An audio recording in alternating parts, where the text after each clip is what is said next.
A história gira em torno de um soldado chamado RHYS, Luke Mackenzie, que tem como missão capturar sobreviventes humanos para entregar ao cirurgião-geral, Nicholas Boshier, para que ele possa encontrar uma cura para o zumbismo. Há uma personagem meio humana e meio zumbi chamada Brooke, Bianca Bradley, que é muito foda porque há momentos em que ela entra em modo berserker completo como Wolverine. RHYS captura e dá uma garota chamada Grace, Tasia Zalar, para o cirurgião. A irmã de Grace, Maxie, Shantai Barnes Covan, rastreia o soldado e o convence de que o cirurgião não está tramando nada. Eles então partem em uma missão com Brooke e seu irmão, Beory, Jay Gallagher, para tentar salvar Grace. Desde que Virwood, Road of the Dead estreou no Fantastic Fest em 2014, eu esperava que o co-roteirista e diretor Kiyoshi Turner produzisse uma sequência como o eventual Virwood, Apocalipse.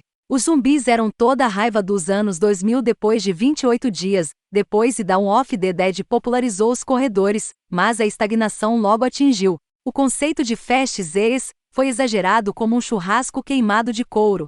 Virwood, Road of the Dead encontrou sucesso como uma explosão de frescor australiano dos anos 2010, que convocou influências distópicas de Mad Max para revigorar um subgênero de volta ao caos que Virwood, Apocalipse redescobre sem muita depreciação. A continuação homenageia as marcas de atropelamentos da primeira manopla Splatterpunk de Kia e do irmão Tristan com um abraço caloroso, mas podre.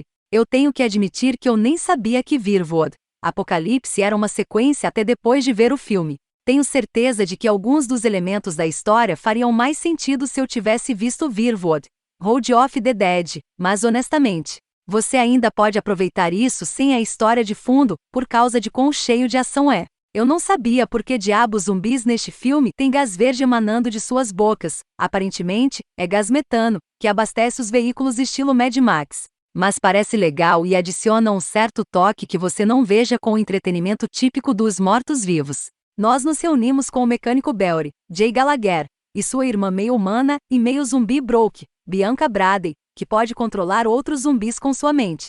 Depois de sua luta pela sobrevivência em Road of the Dead, Brooke é capaz de conter principalmente seu zumbiísmo, exceto quando ela morde ferozmente Grace, Tasia Zalar, o que faz com que Grace e sua irmã Maxie, Shantai Barnes Covan, fujam.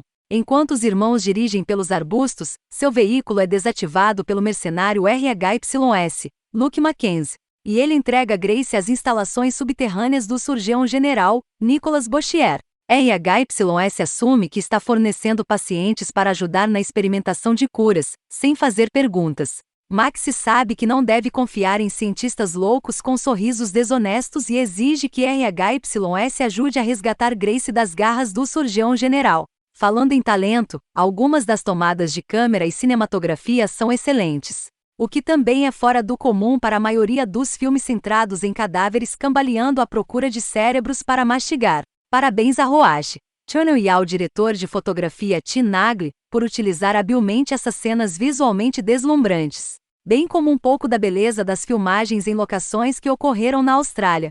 Além disso, o elenco como um todo é crível como as pessoas durões que eles precisariam ser para sobreviver ao apocalipse zumbi. Você deve priorizar uma releitura de Virwood, Road of the Dead antes de abordar este filme, porque se houver uma luta dentro de Virwood, Apocalipse, é a intenção contraditória da primeira metade de abraçar algo novo, enquanto reconta os pontos necessários da trama do primeiro filme. Luke Mackenzie interpretou The Captain, o irmão mais velho do inimigo anterior de Beory, em Road of the Dead, que pode ser um retorno de chamada confuso, ou uma referência perdida até esclarecer, dependendo da familiaridade do espectador. Começando com Beory e Brooke assustando Grace e Maxie parece um pouco fora de lugar, já que a rotina de soldado de RHYS ganha destaque quase instantaneamente. O roteiro dos Roashi Toners troca elementos de comédia de amigos predominantes em Road of the Dead para a busca solitária do interior de RHYS, pensativa e focada na missão,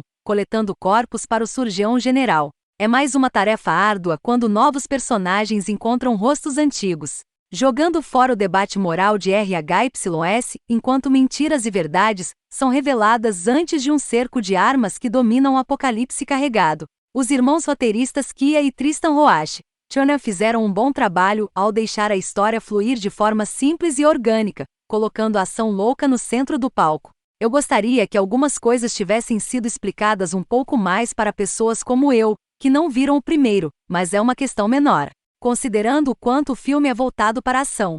Reminiscente de um videogame, há um personagem zumbi, ciborgue parecido com um grande chefe que é incrível de se ver, adicionando outra camada à mistura de ação. Caos como o inimigo mais formidável. A paisagem abstrata de zumbis dos Roach Turners, onde os caminhantes expelem um gás nocivo e inflamável que se torna um substituto para a gasolina, ainda é criativamente única em Apocalipse. A mordaça não é escassa, já que os motoristas equipam com segurança zumbis cortados ao meio para alimentar seus motores, como copilotos exalando e apodrecendo. Há um absurdo em tudo que os cineastas reconhecem, desde o Soros Reanimator Green, aos vilões dos desenhos animados de Hanna-Barbera. Adereços para Boschier e sua canalização da comédia física, Evil Dead 2 de Bruce Campbell. Cores brilhantes surgem de amarelos de ternos de quarentena e telas de laboratório de neon.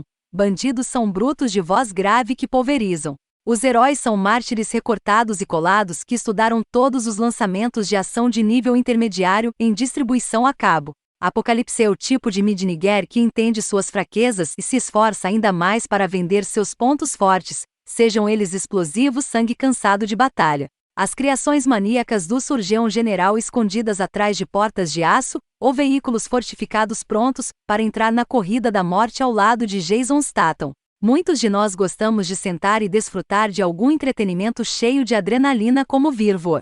Apocalipse de vez em quando sem ter que se preocupar com um enredo complicado, por exemplo, a franquia Velozes e Furiosos.